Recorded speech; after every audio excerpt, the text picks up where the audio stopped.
Aleluia. Permanece de pé, querido. Feche teus olhos. Tenha o teu momento com o Senhor, tua intimidade, a tua entrega, um coração aberto para a palavra. Pai, muito obrigado pela tua manifestação nas nossas vidas. Obrigado pela tua palavra transbordante para alcançar os nossos corações, para alcançar a nossa família, para alcançar o ambiente desta igreja. Uma palavra revelada tocando vidas, transformando pessoas. E aqui nós estamos dispostos ao Teu Santo Espírito, nos entregando a verdade da Tua palavra e ministrando algo que vem do centro da Tua vontade, do Teu coração, do Teu trono.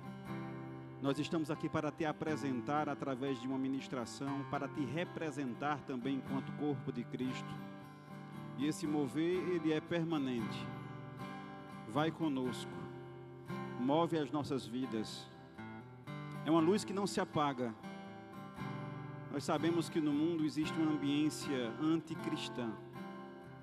Instituições se levantando contra os cristãos. Mas a Tua palavra é a nossa vacina, a nossa proteção. E todos aqueles que permanecerem de pé haverão de ser galardoados pelos céus. Nós cremos na Tua palavra, nós cremos no Cristo ressurreto, que morreu na cruz, que ressuscitou, naquele que levou os nossos pecados. Nós aceitamos esse Cristo como Senhor e Salvador das nossas vidas. E não há perseguição que consiga calar, acabar, diminuir a igreja. E em tempos de perseguição nós entendemos que há avanço. E nós declaramos avivamento, crescimento, desenvolvimento da Tua palavra revelada. E as pessoas com o coração aberto para receber a Tua verdade. Nós necessitamos do Teu Espírito Santo, Pai, como nosso professor, nosso guia. Ouvir a Tua voz, nosso bom pastor, guiando a nossa vida. Não por nós mesmos, nem pela nossa força. Mas somos servos daquele que é Senhor da nossa vida, Senhor da igreja, cabeça da igreja. Muito obrigado pela Tua presença, pela Tua real manifestação, pela Tua palavra revelada em nome de Jesus. Em nome de Jesus. Você pode sentar. Obrigado ao louvor, muito obrigado.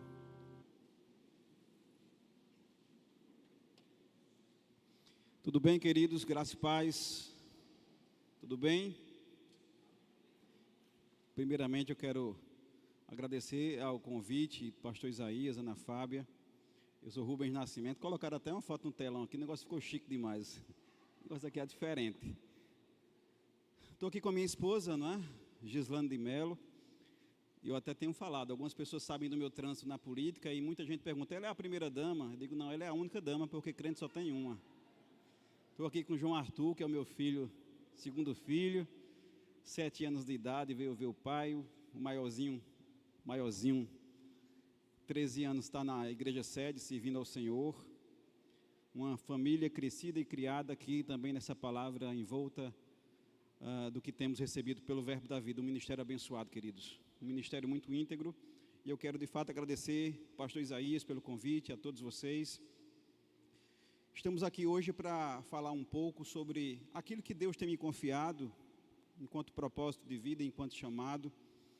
Nós até mesmo recentemente na Conferência de Ministros Verbo da Vida desse ano, nós tivemos uma grata satisfação de recebermos um ministro general do Exército Brasileiro, pastor Jason Diamantino. Eu não o conhecia, pastor Isaías, mas no YouTube você pode ver uma imensidão de vídeos, de ministrações, e que pegada diferente, né? Porque de fato ele vem de um campo militar, sua vida profissional, sua trajetória profissional é no Exército Brasileiro, e agora recentemente ele foi nomeado, condecorado para ser general do Exército Brasileiro, um dos poucos generais cristãos evangélicos, e para nossa graça esse general é Verbo da Vida. Tem a palavra revelada e ele veio ministrar na nossa conferência. E de fato a metodologia de ministração dele até coloca ali, quem sabe ali, estratégias da sua vivência, não é? Uma coisa um pouco mais, quem sabe lá, militarizada no falar. Fala sobre comando, sobre ousadia, sobre estratégia de vida, trazendo um pouco da experiência de vida militar para um ambiente cristão e, de fato, sendo um grande homem para levantar homens verdadeiros, fortes, aguerridos para a batalha e para o exército do Senhor. E eu trouxe a lembrança do nosso amado e querido pastor Jason Diamantino, porque a experiência de vida dele no mundo secular tem abençoado o corpo de Cristo com uma linguagem muito particular, muito peculiar. E nessa conferência, se houve algo que eu aprendi de fato, foi de fato nós aprendermos a honrar unções distintas, de pessoas que podem se transitar no corpo de Cristo, né, com a sua habilidade pessoal, naquilo que Deus lhe confiou, mas que também traz para o ambiente da igreja um aprendizado muito forte. E dito isso, eu estou com um tema que fala sobre a minha vida, fala sobre a minha experiência de vida, e naquilo que eu posso colocar um foco de olhar cristão para abençoar o corpo de Cristo. Inclusive também, essa ministração ela tem sido reproduzida nas nossas igrejas Verbo da Vida, porque nesse ano eu tive a graça e a satisfação de, inclusive, escrever um livro sobre isso. Lancei o primeiro livro, o nome desse livro é Conivência Cristã na Arena Política. Somente pelo tema, porque digo a vocês que quando eu me organizei para poder escrever um livro, até imaginava que iria fazer aquele livro inicial, falando sobre a importância do cristão no aspecto político.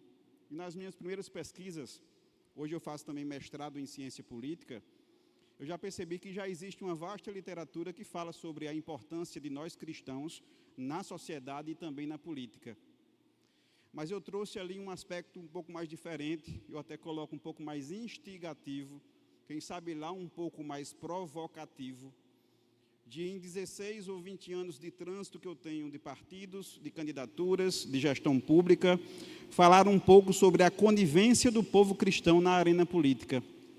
E quando eu falo sobre a arena, é justamente por considerar que nós estamos vivendo um campo de batalhas e muitas vezes ficamos vulneráveis, sem saber disputar, sem saber estar presente. Numa das primeiras frases que eu coloco aqui, logo na introdução, é dizer que a minha maior decepção na política do que eu tenho conhecido e na gestão pública é justamente com o cristão que está nesses espaços. O tipo de cristão que tem se envolvido nesse ambiente. Então, hoje também a gente vai ministrar, claro que a gente coloca numa característica evangelística cristã, dentro da palavra, aspectos que eu pude fazer determinadas leituras e até de compreender alguns versículos nessa leitura política, traduzindo um pouco daquilo que eu vivo para a nossa comunidade, para o nosso povo. Ao final, nós estaremos dispondo, pastor, e eu tenho ofertado a venda dos livros às congregações. Tudo que você adquirir do livro pode abençoar a sua vida, abençoar outras pessoas. O valor tem sido sugerido no valor de R$25, mas vai ficar como bênção para a própria igreja. A gente apresenta aqui para apenas e tão somente abençoar a igreja, traz a informação, mas também traz uma literatura para você poder levar para casa e amadurecer um pouco melhor. Então, ao final, para quem desejar, o livro custa R$25, aquela assinatura para quem quiser é gratuita, fica de brinde. Amém? Amém, pessoal? Então, talvez hoje a gente pudesse coloca o primeiro slide, por favor. A ministração de hoje está dentro do que a gente poderia colocar a respeito dos 7 montes da influência cristã na sociedade. Existem 7 montes onde é necessário a nossa participação, a nossa atuação cristã, e elas seriam, pode passar?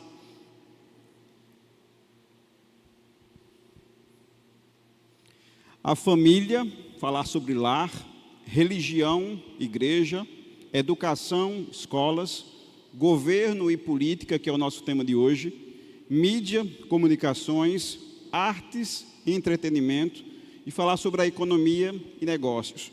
São 7 montes da influência de Deus, onde a gente precisa de fato ter pessoas especializadas nesse trânsito para a gente poder impactar a sociedade. A nossa vivência cristã na sociedade. Tenho tido algumas experiências no campo social, no campo da gestão pública e inclusive naquilo que nós realizamos enquanto igreja sede. Pode passar, por favor, o próximo slide. E o que eu tenho percebido é que a nossa influência cristã é a resposta de Deus, especialmente para o Brasil. Nós, às vezes, temos focalizado o nosso ponto de atenção, de provisão, no homem, no governo, nas gestões. Mas somente a igreja, com a palavra revelada, é capaz de trazer a melhor resposta.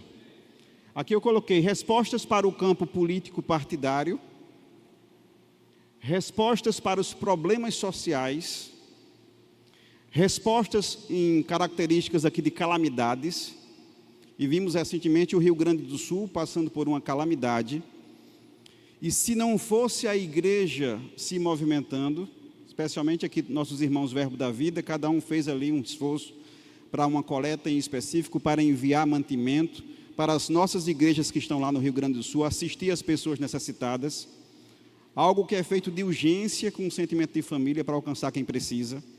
Porque, queridos, vai uma crítica muito sincera.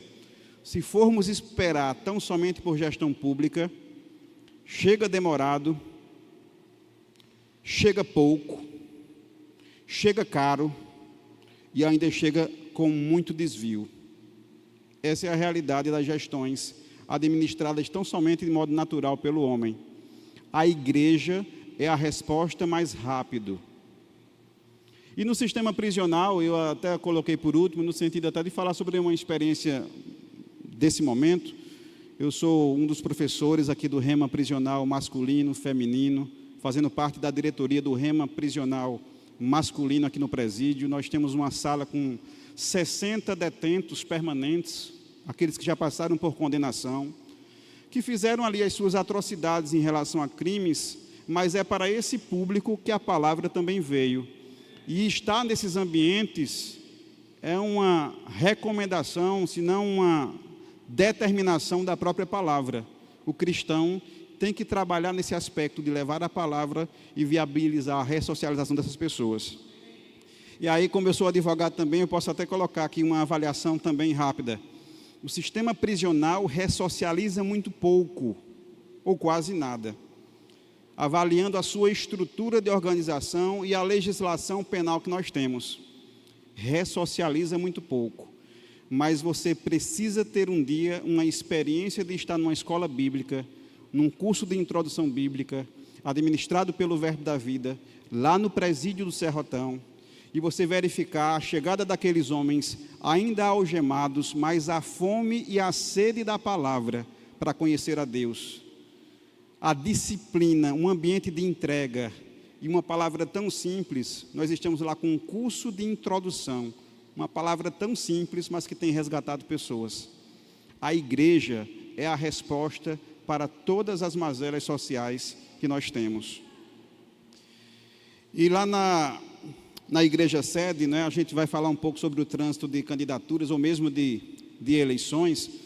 Tenho percebido como nós, comunidade cristã, muitas vezes ficamos vulneráveis a escolher de formas tão aleatórias ou tão sem critérios, colocando tão somente alguns pontos em específico, avaliando superficialmente a vida das pessoas, sem fazer uma leitura pregressa daquele postulante.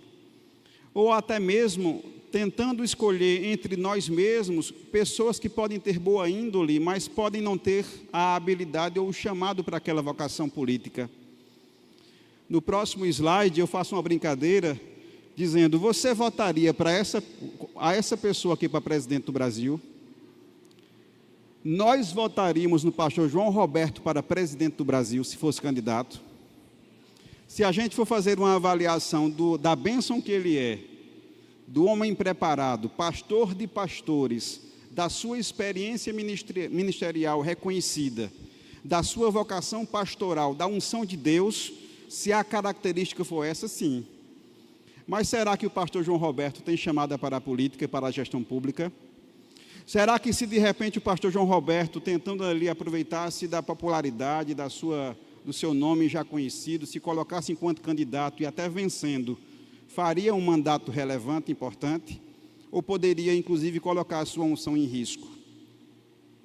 Dito isto, eu vejo que nosso país ele tem algumas características bem importantes, mas no campo evangélico eu até vejo um pastor nacional que tem uma atuação política muito forte sem ter mandato. Pastor Silas Malafaia, no meu modo de avaliar, é um grande baluarte do Brasil, defendendo de forma aguerrida, muitas vezes de forma agressiva na sua personalidade forte, e Deus tem protegido a vida daquele homem. Poderemos ter algumas diferenças de pensamentos doutrinários, mas a presença do pastor Silas Malafaia para este tempo tem sido muito importante para o nosso país. Seja pastor Silas Malafaia, seja pastor Edilson de Lira, seja nossos pastores locais, a nossa presença na sociedade é muito influente para poder alcançar e atingir as questões do Brasil. Mas o pastor João Roberto, ele foi lançado como pré-candidato, até parece-me que está se animando, viu, pastor Isaías? E lá na sede também, na nossa reunião ministerial, eu cheguei a fazer uma outra brincadeira com o pastor Perilo. O pastor Perilo é conhecidamente uma pessoa que defende como esporte, o Campinense, o Flamengo, não é? E aí eu fiz uma montagem com o pastor Perilo, pode soltar. E a brincadeira consistia no seguinte: alguém que é do 13, quem é do 13 aqui? Quem é do Campinense? Só mesmo para eu saber. Quem é do 13? Quem é do Campinense? Muito bem. Pastor Perilo, ele é rubro-negro, Campinense, Flamengo. Será que os 13 anos escolheriam o pastor Perilo para ser presidente do 13? Provavelmente que não, por conta do seu comprometimento, da sua paixão pelo time rival. Isso poderia fazer com que ele inviabilizasse a ascensão do 13. Estou falando aqui em características esportivas, brincando com vocês um pouco. A gente vai distrair isso um pouco. Mas na política é muito provável que a gente faça escolhas nessa configuração. Escolhendo pessoas de modo aleatório, sem saber dos seus princípios e valores, para nos representar lá em cima. E as defesas que essa pessoa tem feito no Congresso, nas câmaras, nos governos, é completamente contrária ao que nós pensamos entre valores e princípios cristãos. Votamos em pessoas e não sabemos os princípios que elas defendem. Ou em outros casos, até sabemos que elas defendem coisas contrárias à nossa, mas nós colocamos para um ambiente da política essa paixão esportiva, de ficar lado A contra o lado B, e parece que é uma final de Copa do Mundo, que ao final, de fato, vai comprometer a vida de todos nós. E aí o pastor Perilo, ele me ligou recentemente e disse: você é engraçado, né? Você faz uma brincadeira porque eu sou pastor auxiliar, eu vou fazer um sindicato dos pastores auxiliares, porque eu fui na região leste e brinquei com o pastor César. Isso eu quero ver brincar com o pastor Isaías, quando for ministrar lá no distrito. O pastor Isaías, que é 13 anos, eu acho que tem uma montagem também para pastor Isaías.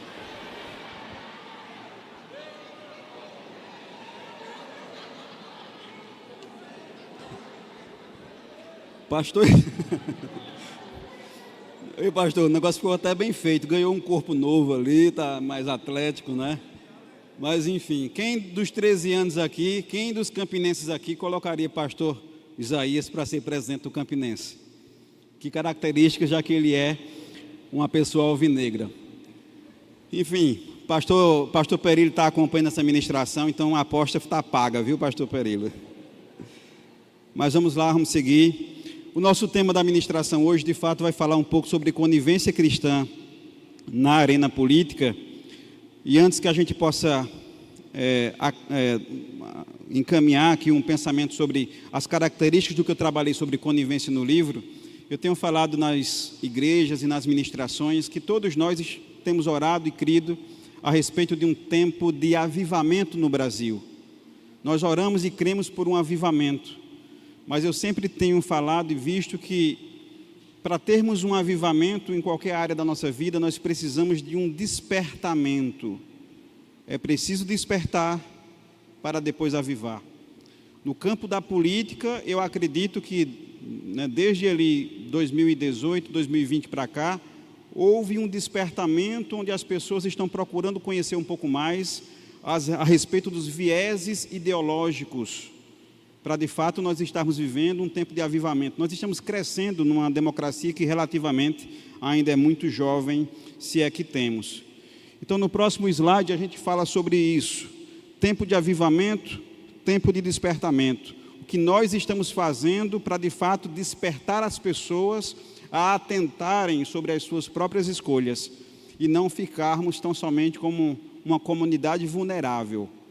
Falava agora há pouco sobre o pastor João Roberto, candidato a presidente, como uma brincadeira, mas me recordo que na história política do Brasil, o nosso público cristão evangélico já foi muito exposto. Num passado ali não tão recente, me lembro que se levantou uma candidatura a presidente do Brasil de alguém que as igrejas evangélicas abraçaram porque era alguém declaradamente cristão evangélico, mas que a sua vida política e administrativa não correspondia com os valores que nós cremos. Alguém que respondeu a diversos processos, salvo engano até mesmo foi cassado em algumas oportunidades de mandato. Ele não correspondia a representar o povo cristão com os nossos valores e princípios. E me lembro também que muito mais recentemente, até mesmo uma outra pessoa, no caso candidata, uma mulher, se levantou nacionalmente enquanto candidata cristã evangélica. Eticamente a gente não vai referenciar os nomes, mas creio que você já percebe quem são os atores ou atrizes. E essa pessoa levantou nesse aspecto de representar a fé cristã, até chegou a criar um partido político. Alguns amigos meus próximos evangélicos correram e se apressaram para poder se filiar a essa legenda. Nós pensávamos, inclusive, que ali seria um partido cristão, mas que hoje a história já mostra que é um dos partidos mais militantes, mais agressivos, demandando judicialmente no STF contra pautas que correspondem aos nossos anseios, defendendo coisas que conflitam com o que a palavra fala. E eu tenho entendido que o cristão ele não pode dar um stand-by nos seus valores. Ser cristão para a sua comunidade religiosa e viver uma vida secular na gestão pública, na política, em qualquer segmento, da forma que ele entende viver, vivendo como o mundo impõe. Então a gente precisa de fato de um tempo de despertamento para avivar e até mesmo para conhecer esses atores. No slide número 9, eu falo um pouco sobre as perspectivas e condutas, porque o livro ele vai trabalhar 3 características especiais. Nós iremos falar aqui sobre os membros, todos nós somos membros, cristãos, cidadãos, eleitores. Numa outra característica eu falo sobre líderes religiosos, pastores, padres da comunidade cristã, ou mesmo sobre políticos, candidatos ou já políticos de mandato. Em que perspectiva? Ser membro, ser líder religioso ou ser político ativo, você tem desenvolvido a representação do povo cristão. E o que eu tenho percebido também, já que no meu percurso particular de trânsito político, há muito vício político entre os membros nas suas escolhas.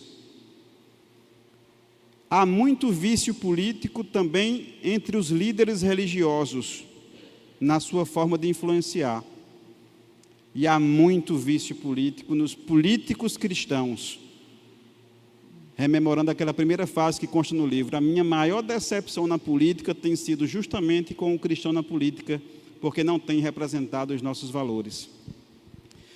Eu me lembrei que setembro passado, eu fui para uma missão do próprio Ministério Verbo da Vida, no Congresso Nacional, uma reunião da Frente Parlamentar Evangélica, do Senado Federal e da Câmara Federal, e chegando naquele ambiente, setembro passado, eu me lembrei de uma fala do apóstolo Bud, em 2012, numa reunião que tive com ele, e ele me dizia: Rubens, lá nos Estados Unidos, é muito comum nós vermos no Congresso americano políticos com Bíblias nas mãos, transitando, é muito comum.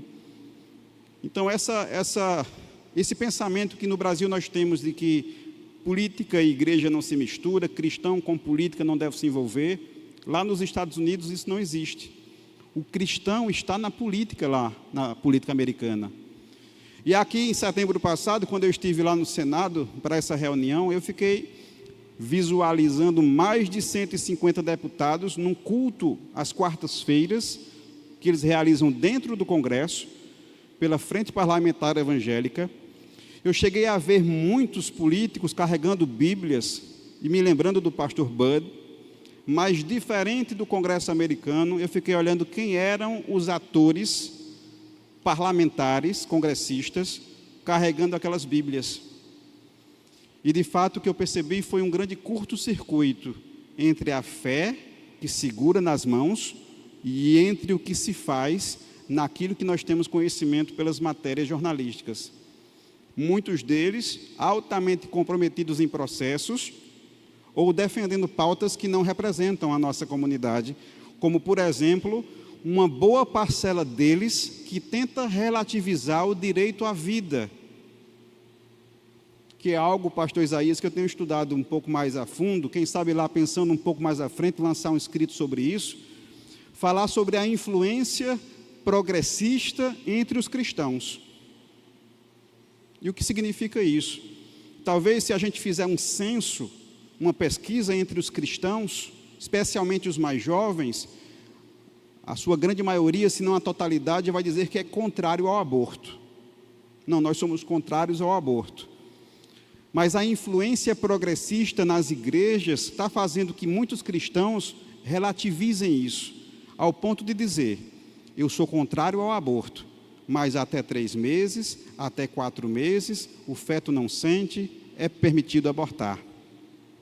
E você vai relativizando o seu pensamento cristão, para daqui a pouco você naturalizar, generalizar um conceito, e um pouco mais à frente, por conta de uma influência política, o Brasil aprovar a descriminalização do aborto com a nossa conivência, com a nossa participação.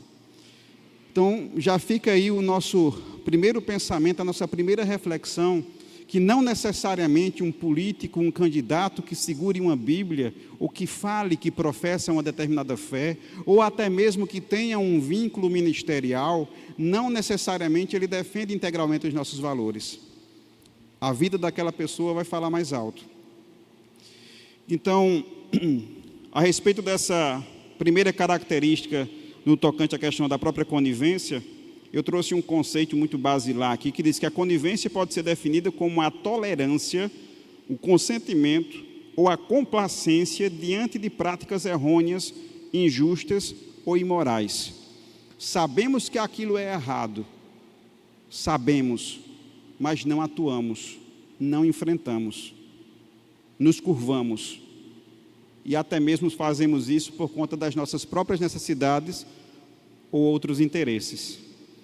Na primeira característica, falando sobre membros, eu digo que o nosso público ainda é muito vulnerável a fazer escolhas com base naquilo que a gente vê sobre a velha política dos vícios, da promessa de compra de voto, de você estar estimulado a pensar que o momento eleitoral é o momento de você se apropriar de algum tipo de promessa, de benefício, quem sabe lá de dinheiro, como que se Deus não visse as coisas que nós fazemos no oculto e no secreto. 2012, 2016 e 2016, eu estava lá na igreja sede, depois de um culto de Santa Ceia. Terminamos o culto, fiquei transitando, falando com os irmãos, enquanto aguardava a minha esposa. Um dos membros chegou e disse, irmão, você é candidato? Eu disse, sou. Pois não. Está aqui minha família, se você me abençoar, termo religioso, com o pagamento do meu emplacamento de veículo, toda a minha família vota contigo. Ou seja, esse pecado, essa abordagem, não está mais sendo feita lá fora, no mundo. Já está, muitas vezes, internalizada, primeiro nas pessoas, depois em alguns espaços de instituições. É o que eu digo no livro, a naturalização de um comportamento santo e profano. Quando eu escrevia sobre isso, me veio aquela memória, aquela imagem de as pessoas irem para os seus cultos ou para as suas missas, e parede e meia do lado de fora você encontrar uma quermesse, a parte profana, a música, a prostituição, o jogo, a bebida alcoólica. E você sai de um ambiente santo para um profano somente em algumas passadas. E é dessa forma que alguns cristãos estão transitando nas suas vidas quando o assunto é política. Trabalham em departamentos, estão nas igrejas, congregam, mas quando o assunto é política, dão um stand-by para a sua fé, porque o pastor não está vendo, e se entrega para aquilo que o mundo quer.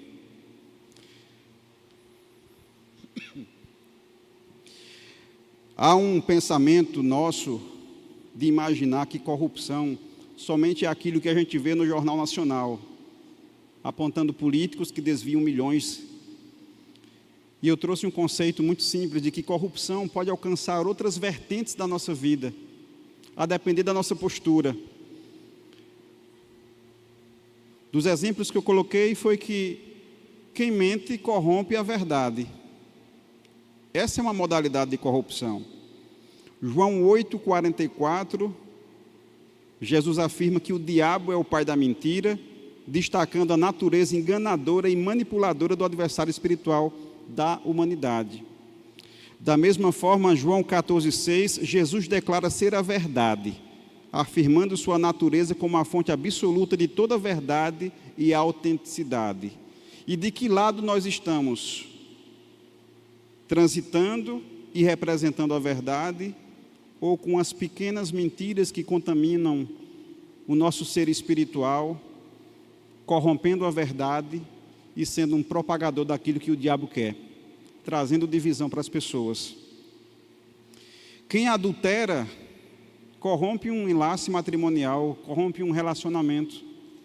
Essa é uma modalidade de corrupção. A enganação entre casais, a mentira estabelecida. Da mesma forma que aquela pessoa que vive uma vida mundana também está corrompendo a santidade e os valores espirituais. Então, falar sobre corrupção não está tão somente conectada ao desvio de valores, recursos, mas quem sabe lá o desvio dos nossos valores, das nossas crenças individuais, da nossa fé. E em que medida nós estamos relativizando isso? Essa é a 5ª ministração sobre esse assunto que eu faço. E aqui se reproduz o silêncio da plateia como um fenômeno que eu já esperava. Mas é um fenômeno que eu também percebo que, para além da reflexão, eu sinto o respeito que vocês estão tendo em relação ao assunto. Pode ser um assunto que salve a tua vida e que salve a tua família. Porque nos céus não existe relativização de valores e princípios. Nós não podemos relativizar princípios e valores. Nas primeiras páginas do livro eu digo, pode ser que esse assunto incomode algumas pessoas, se sintam provocadas a sequer quererem ler o livro. E aquilo te atinja em alguma medida, é como que se a nossa vida tivesse ambientes ainda fechados. Estamos vivendo um processo de conversão que devemos entregar a Deus tudo o que nós fazemos, mas eu sei que nessa estrada pode ser que algumas pessoas digam, não, Senhor, nesse ambiente, deixa comigo. E certa vez eu ouvi uma ministração dizendo que quando a verdade chega, é semelhante a você ligar uma luz num quarto escuro, muitas vezes bagunçado, e que aquela bagunça, quando você visualiza, vai incomodar pessoas, porque para organizar a bagunça tem que ter a tua proatividade, o teu desejo, vai te tirar da zona de conforto, pode gerar conflito, mas para aquelas pessoas que percebem um ambiente bagunçado, algo que estava escuro, que chegou luz e que se levanta para tomar uma iniciativa, há mudança de vida. E o que eu tenho declarado entre as pessoas é tempo de despertamento. Você está sendo despertado. Não é à toa que o nosso país, muito embora esteja com um percentual de censo de mais de 90% de pessoas declaradas cristãs, entre evangélicos e católicos, somente de evangélicos 30% a 35%, mas não é normal um país dessa dimensão, com tanta riqueza, passar ainda tanto sofrimento social, por conta da conivência de muitos. E eu louvo a Deus, queridos, de nós termos um ministério que nos permite falar sobre isso num púlpito. Porque eu conheço um pouco da política de bastidor e eu sei que esse tipo de abordagem, esse tipo de ministração não sobe em todas as igrejas. E não sobe talvez pelo segundo personagem que eu escrevi no livro, falando sobre, de fato, os líderes religiosos que muitas vezes estão comprometidos politicamente e com interesses escusos, ao ponto de entender que uma membresia dessa é como se fosse um reduto eleitoral para a sua manipulação. Talvez não necessariamente porque o líder religioso vai pretender ter uma necessidade suprida pelo político, pelo candidato. Em alguns casos, ele pretende facilitar o seu trânsito ministerial. Ano de 2012, também fui candidato naquela oportunidade. Recebi um telefonema de um pastor de um bairro aqui periférico, e ele dizia: você não é candidato, irmão? Sou, meu nome é Rubens. Eu consegui o seu telefone. Se o irmão me trouxer uma mesinha de 8 a 12 canais e uma quantidade de cadeiras, eu marco uma reunião com nossos membros e a gente vai influenciar essas pessoas a votar no seu nome.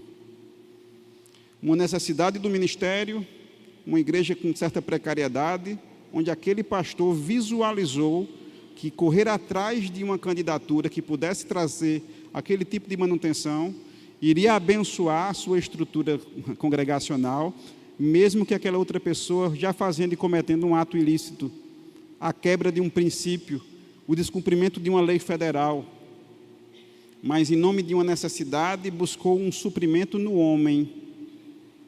E aquele que busca o sofrimento em pessoas ou em gestões está retirando o lugar de Deus de provedor da nossa vida, está destronando a supremacia do Senhor na nossa vida. E isso também vale como um tempo de despertamento. Próximo slide.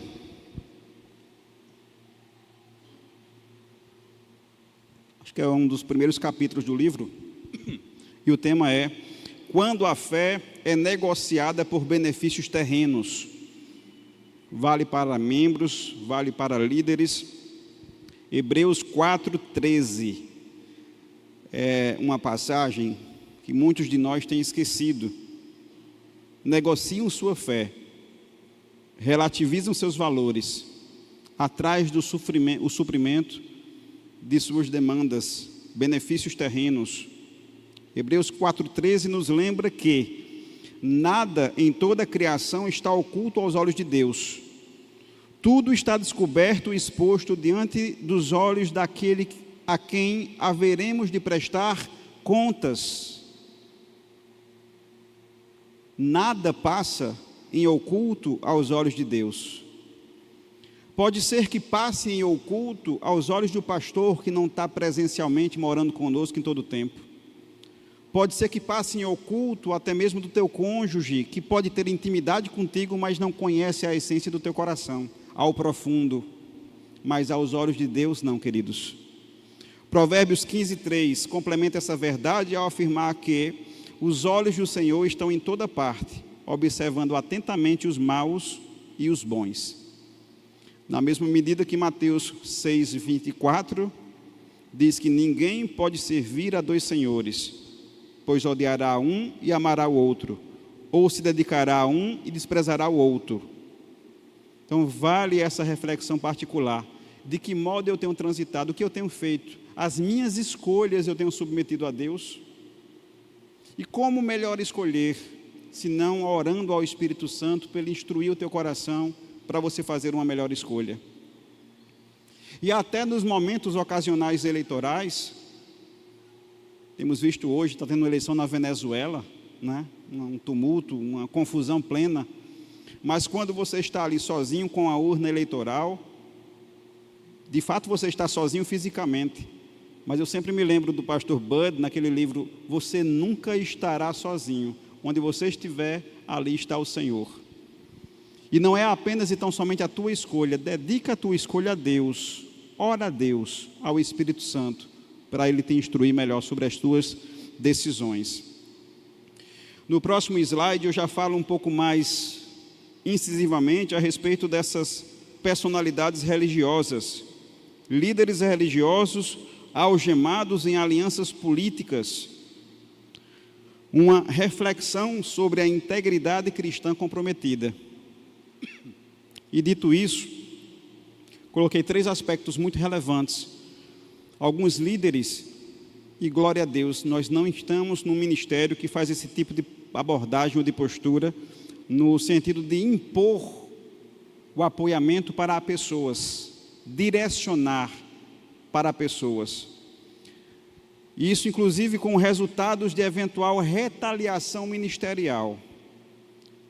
Conhecendo políticos evangélicos, cristãos, lendo sobre isso, e de experiências muito próximas, conheço realidades de ministérios que oficializam candidaturas, vai para o aspecto legal do que eu chamo de abuso de poder religioso, e naquela oficialização, se os membros, ou especialmente quem trabalha na igreja nos departamentos, não seguirem aquela orientação, o pastor, o apóstolo, recomenda uma retaliação em desligamentos daquelas lideranças dos seus postos, misturando de forma muito inadvertida e inadequada o ambiente da política do vício do mundo com as suas decisões de liderança espiritual, retirando pessoas de postos por não seguirem sua orientação política, imposição política. E isso, infelizmente, é uma realidade que tem alcançado alguns ministérios cristãos. Comprometimento da liderança com políticos, negociando as igrejas como se essas ovelhas fossem parte de um verdadeiro curral de interesses, impondo e retaliando. Então, nós fazemos aqui uma série de abordagens sobre essas características, até mesmo para que nós possamos estabelecer o que a palavra nos dá de direito, que é o livre-arbítrio de escolha, você ter a liberdade de transitar nas suas pesquisas e de ser influência também naquilo que você acredita, sem relativizar princípios e valores, mas ninguém pode ser amarrado através de algum tipo de determinação que possa viciar o processo político eleitoral. No próximo slide eu falo sobre políticos cristãos, entre aspas, e as suas estratégias para amarrar o apoio religioso. E de fato essa é uma verdade que eu tenho visto nos bastidores, mas identificado muitos daqueles que se colocam como candidaturas evangélicas e vinculados a alguns ministérios, mas que se utilizam tão somente de uma retórica religiosa. E o nosso povo, muitas vezes, sem a informação devida, vulnerável demais, faz uma apreciação externa daquela pessoa, daquela conduta e postura, e acaba se inclinando de forma inadvertida, errada. Para essas pessoas que procuram amarrar o nosso povo cristão, especialmente membros ou mesmo líderes, eu destaquei algumas características. Oferecimento de ajuda financeira para suprir necessidades específicas das igrejas. Escutei certa vez de um candidato, até mandatário em outros momentos, ele dizendo para um assessor que todo tipo de ajuda política que ele realizava, ele anotava num livro, no caderno. Todas. Não somente para a sua administração ali, a sua organização administrativa dos investimentos que ele realizava, mas para no período eleitoral ele cobrar daqueles membros e dos pastores todos os favores que foram realizados. É o que no livro eu acabei denominando de o livro dos escravos. Quando nós deixamos de ter o nosso nome escrito no livro da Bíblia, da vida, ou perdemos a consciência da escrita do nosso nome e passamos a ter um nome escrito num livro escravo político, devendo favores a pessoas, de uma forma que infelizmente essa relação não nos abençoa. Entrega pessoal e direta de ofertas generosas, isso é muito comum de eles procurarem pastores e padres com ofertas generosas em boa quantidade para assistir demandas específicas de campanhas, que é muito comum nas igrejas, mas a estratégia, nesse caso, é tentar trazer um vínculo emocional do líder religioso que muitas vezes não quer, quem sabe lá, perder o apoio financeiro e acaba se interligando, se conectando com aquela liderança política e depois tendo que fazer um papel de influenciar aquele público para poder acompanhar aquela pessoa no espaço do próprio processo eleitoral. E, para além disso, o próprio empreguismo intencional, de eles procurarem cada vez mais, através dos empregos precários, de contratos temporários, de forma estratégica e intencional, fazer um corpo, um batalhão de assessores, vinculando aquelas pessoas a estarem perpetuamente conectadas àquele propósito político, certo ou errado. E fazendo com que aquelas pessoas coloquem toda a sua expectativa financeira, porque existe nesse caso um ambiente de escravidão estabelecido, uma grande dificuldade de desligamento. E elas de repente perdem a fé de que somente Deus é o nosso provedor e passam a acreditar naquela figura política que lhe escravizou. Então são orientações que a gente traz nesse sentido de poder despertar as pessoas a não viverem essa naturalização do santo e do profano, de viverem relativizando seus princípios, ou de se tornarem e se colocarem num ambiente de muita vulnerabilidade. No próximo slide eu falo justamente sobre isso e trago a passagem de Mateus 23, 27. E talvez não seja uma passagem muito fácil de se escutar. E talvez a gente nem escute tantas ministrações falando sobre esses versículos que eu tenho trazido aqui. Mas nessa passagem, o próprio Jesus, ele diz: ai de vós, escribas e fariseus, hipócritas, pois sois semelhantes aos sepulcros caiados, que por fora realmente parecem formosos, mas interiormente estão cheios de ossos de mortos e de toda a imundícia. Jesus nos adverte a não fazer um julgamento de aparência, de pessoas que até vivem uma vida cristã devotada, comprometida, mas tão somente de aparência.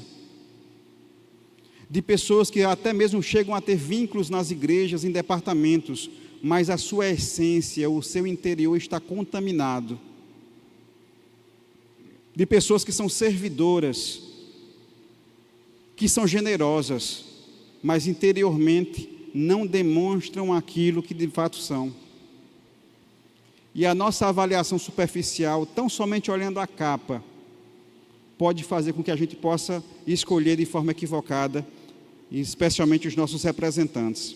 Já partindo para o final do meu tempo, queridos, deixando algumas reflexões aqui, eu já gostaria de ir para o slide número 18.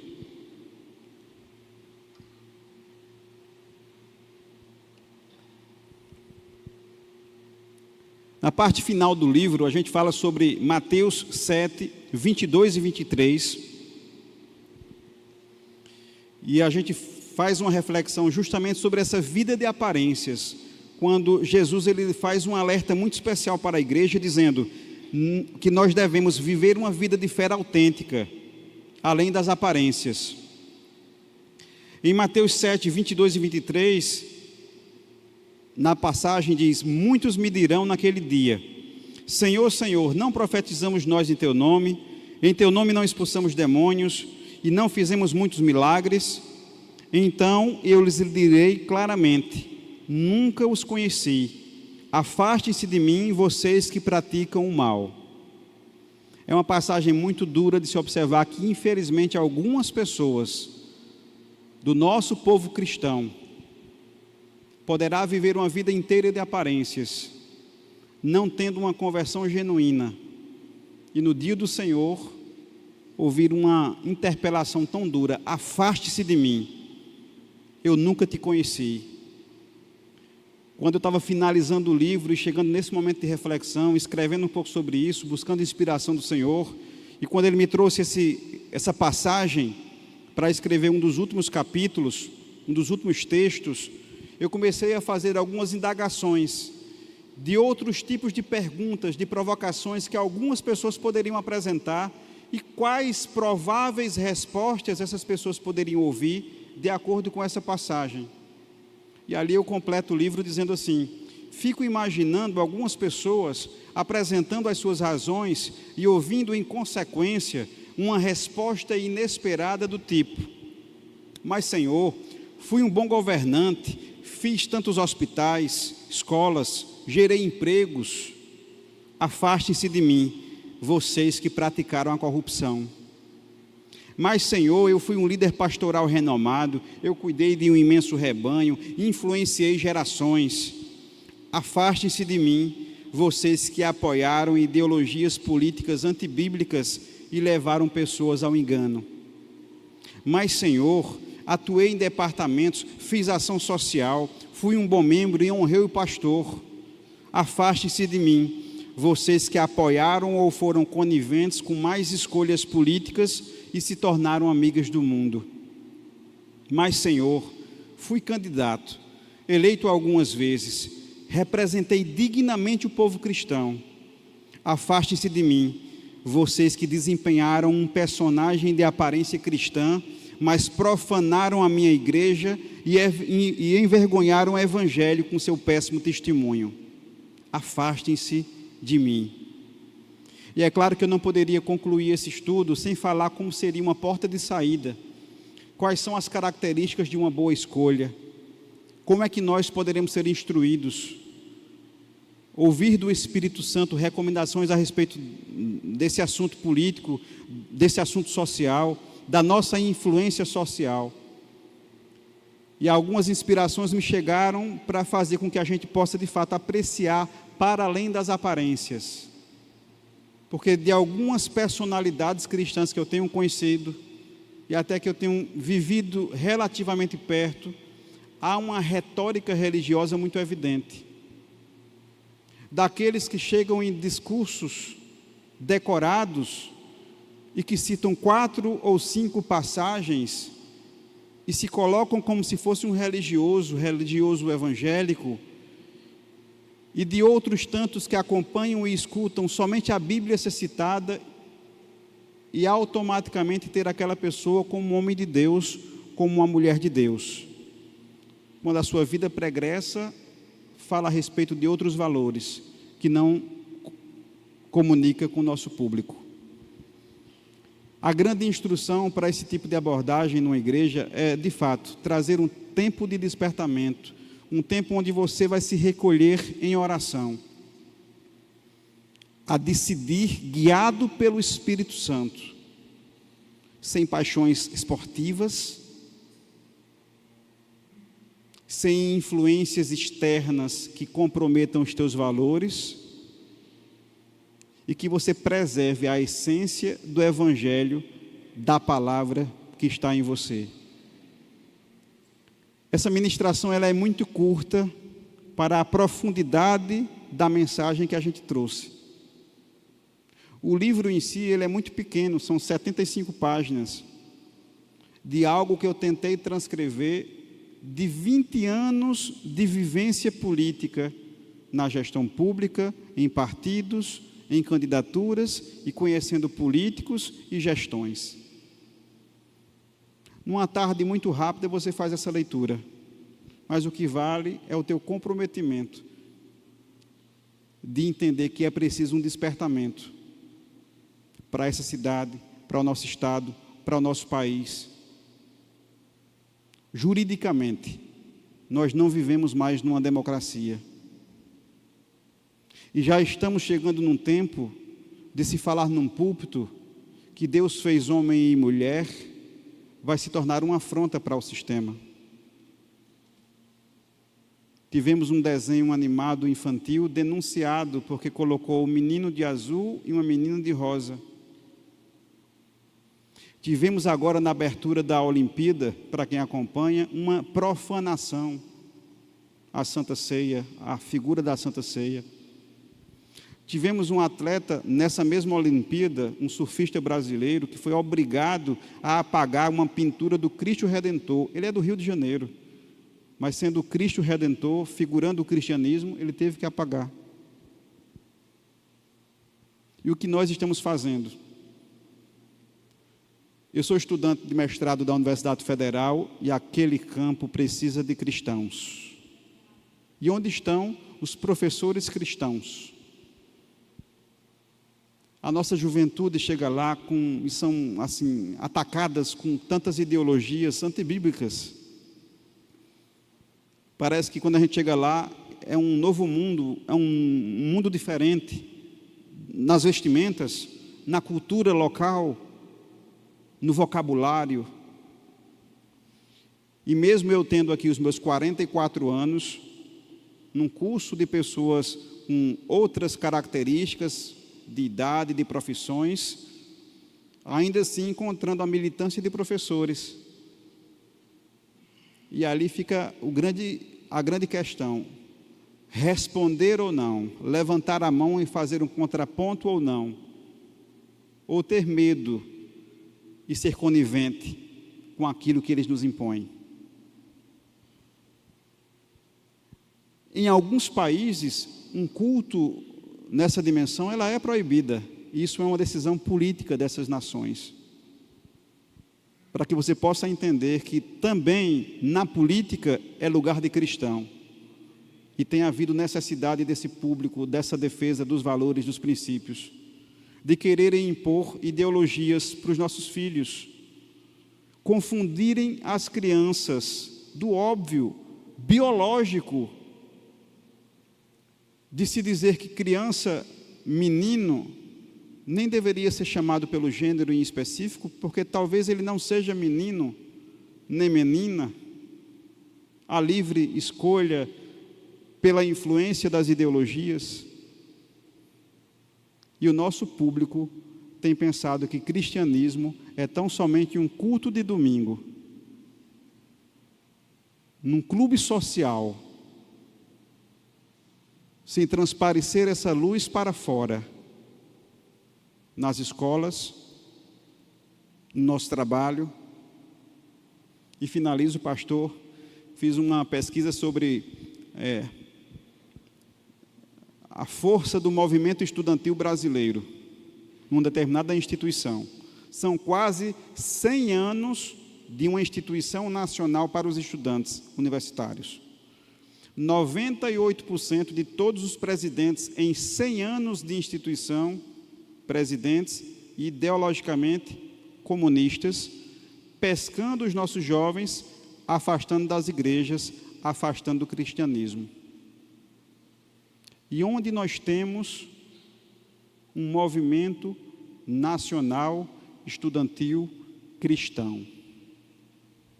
Precisamos despertar, precisamos avivar, sermos influentes em todas as perspectivas da sociedade. Curva a tua cabeça, coloca o teu coração à luz da palavra de Deus. Faz uma autoavaliação da tua vida, da tua influência pessoal, social. Quem sabe lá, necessitando se arrepender de posturas. Nós que levamos a palavra, falamos da palavra revelada. Nós que, quase que a totalidade dessa igreja já fazendo rema, escola de ministros. Nós que recebemos a palavra temos uma responsabilidade muito grande de representar o Senhor em todo e qualquer segmento empresarial, no nosso trabalho, na gestão pública, também na política, nas escolas. Estamos nos últimos dias, mas não poderemos fraquejar, queridos. Agindo Deus conosco, quem haverá de nos impedir? Pai, muito obrigado pelo Teu Santo Espírito. E mesmo que no silêncio dessa congregação, dessas pessoas, eu sei que o Teu Santo Espírito pôde tocar corações e de lembrar a responsabilidade cristã de nós sermos luz nessa sociedade apagada, sermos a diferença e o sal para aqueles que não têm sabor, não têm gosto. Nós somos a influência cristã nessa sociedade. E nós precisamos sermos despertados a respeito da Tua presença constante nas nossas vidas. Você é um Deus que não dorme. E por mais que eu esteja sozinho em algumas ocasiões, jamais estarei só. Você sempre está presente, testemunhando a minha vida, na mesma medida que eu quero testemunhar o Teu Evangelho, em toda a perspectiva. Eu não quero ouvir um afastai-vos de mim, eu quero você me chamando como filho, um pastor, levando o seu rebanho, ovelhas que têm uma intimidade com o Senhor, para ouvir a voz do Espírito, discernirem essa voz e decidirem, terem escolhas guiadas pela Tua palavra, pela Tua verdade. Obrigado pela Tua manifestação, obrigado pela Tua inspiração, pelo Teu cuidado, pelo Teu zelo pela nossa vida. Nós declaramos no Brasil um tempo de despertamento, um tempo de avivamento. Nós declaramos também pessoas que antes escravas estarão livres. Nós não dependemos de pessoas, nem de gestão, nem de gestores, nem de gestões. Nós dependemos de Ti, Senhor, como nosso provedor. Nós somos cuidados por Ti, Senhor. Nós não dependemos de contratos ocasionais. A nossa provisão vem de Ti. Nós o conclamamos Senhor das nossas vidas. E nesse ambiente de adoração, de entrega, de um coração aberto, uma oração sincera e contrita, Ele não despreza. Mesmo que sobre uma temática que fale sobre política, sobre sociedade, sobre cidade, sobre gestão, se você compreende que há uma área na tua vida que precisa ser entregue ao Senhor, há um quartinho às escuras onde a luz dele precisa brilhar, faz a tua entrega ao Senhor, particularmente na tua intimidade. Na tua intimidade. Se você também está aqui nessa noite e talvez nem tenha feito Jesus Senhor da sua vida, entregando a sua vida,